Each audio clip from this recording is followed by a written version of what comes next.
Welcome everybody to Forza Horizon 5, and today we're taking a look at the 2020 Ferrari Roma. So this started production in 2020 and it's a 2+2 Coupe Grand Tourer. It's based on the Portofino, although 70% of the parts are new to this car, including a brand new 8-speed gearbox. It's also got double wishbone suspension with coil springs and anti-roll bars, carbon ceramic ventilated disc brakes, 20-inch cast aluminium wheels, and a pair of underbody vortex generators that create a ground effect and work in tandem with the pop-up spoiler to provide extra downforce. So yeah, the big thing with this car has been the styling that a lot of people have been, fawning over and loving the hell out of.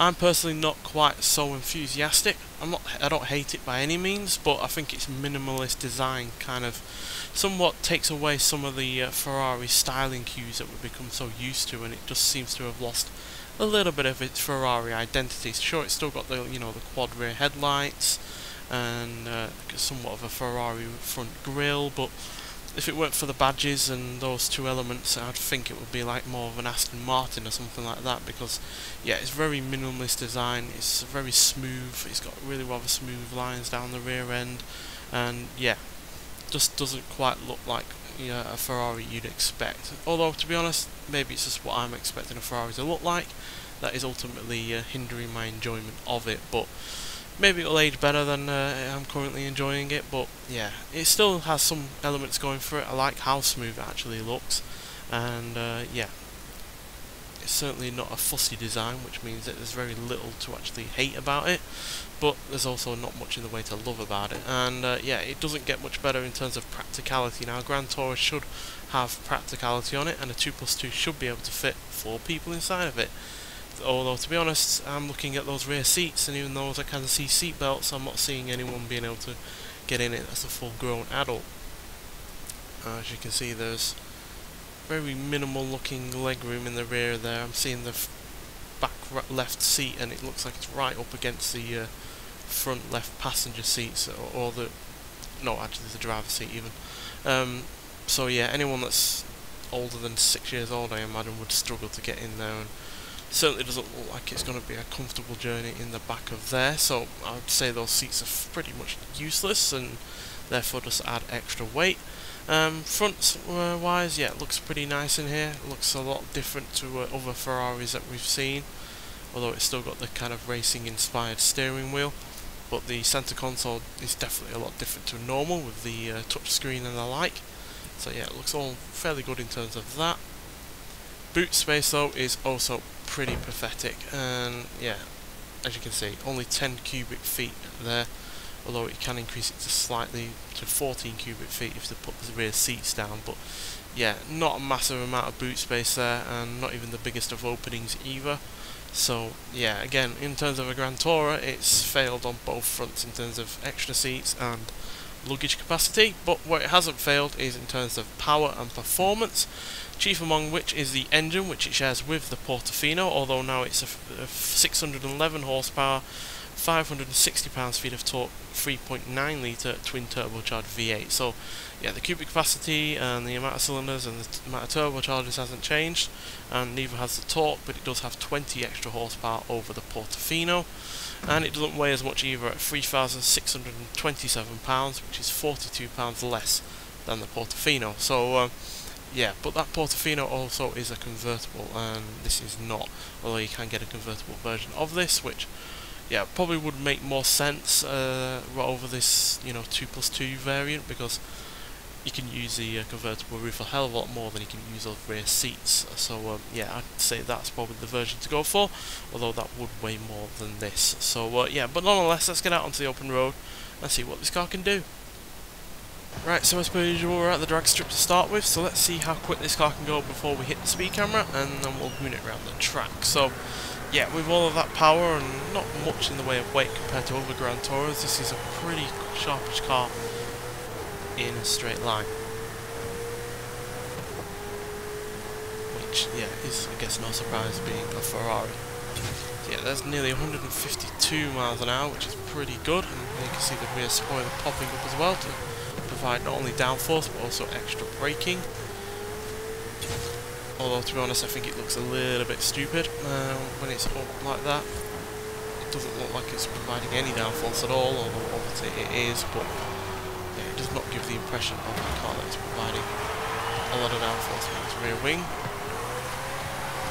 And as you can see, at low speeds you can still get the tail out pretty easily, so yeah, it's only really useful at really high speeds, which for the most part you're never going to get the maximum use out of. So yeah, actually my controller has just slightly died, so let's just look at the stats while I change that round. So we're in low-end S1 class, and yeah, they are the stats. So I'd say they're all fairly good, to be honest. There's no real one that is massively standing out in terms of which one is the best, but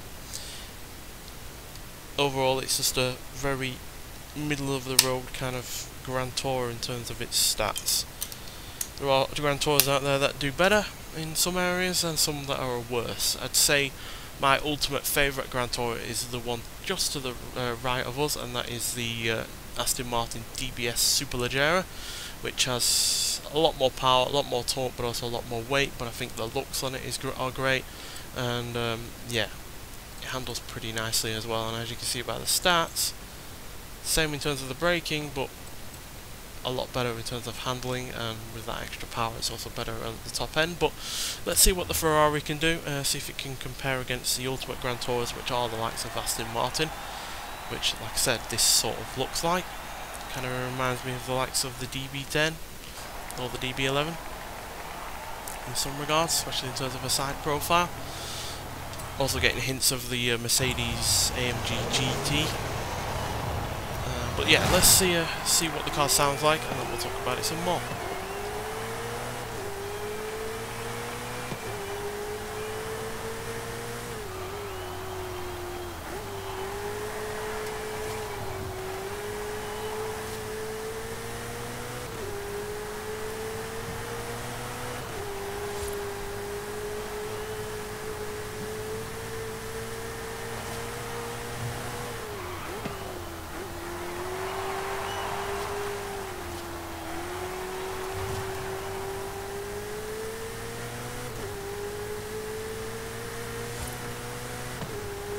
Yeah, it's very reminiscent of the way that the Portofino sounds, which I guess is no surprise given it's the same engine, but you know, this has had different exhausts added onto this car, and with the extra power as well, it's obviously been tuned up slightly more. So yeah, it does sound good though. It's not my favourite sounding V8 ever, but it's still a really rather good one, especially considering all of the emissions controls that it's had to go on with it, and the fact it's got turbochargers on it, which can sometimes ruin an engine's noise. But yeah, this is overall a good sounding engine, and yeah, the handling, although only 5.9 in terms of the start, is far better than that would ever give you any impression of it, of how it handles. So yeah, it's really rather nicely well balanced.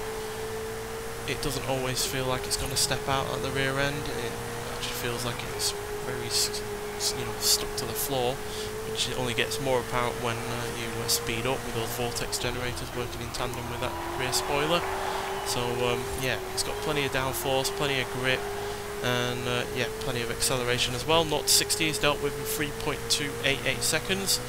0 to 100 is dealt with in 6.786 seconds, and it goes to a top speed of 204 miles an hour, which are all fairly good numbers. So yeah, it's overall a fairly solid vehicle. It's just one that, yeah, unless you absolutely adore the looks of it and can mind the impracticality of the thing, is no doubt going to be a very good Grand Tourer, especially for the driver and the front passenger. I imagine this would cover hundreds and hundreds of miles extremely easily and efficiently, and yeah, in great comfort as well. But yeah, as an overall Grand Tourer, you know, in terms of overall practicality, those rear seats are absolutely useless, and yeah, the boot is also pretty tiny as well. So in those regards, I think it's a failure. But as a driver's car, as something that's definitely going to impress in terms of the way it looks, and in terms of, you know, general looks from Ferraris, it's definitely one that stands out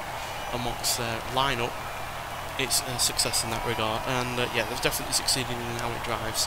It handles really nicely. That gearbox is really, you know, fast-paced. It's really getting through those gears really nicely to make the most of the torque and the horsepower.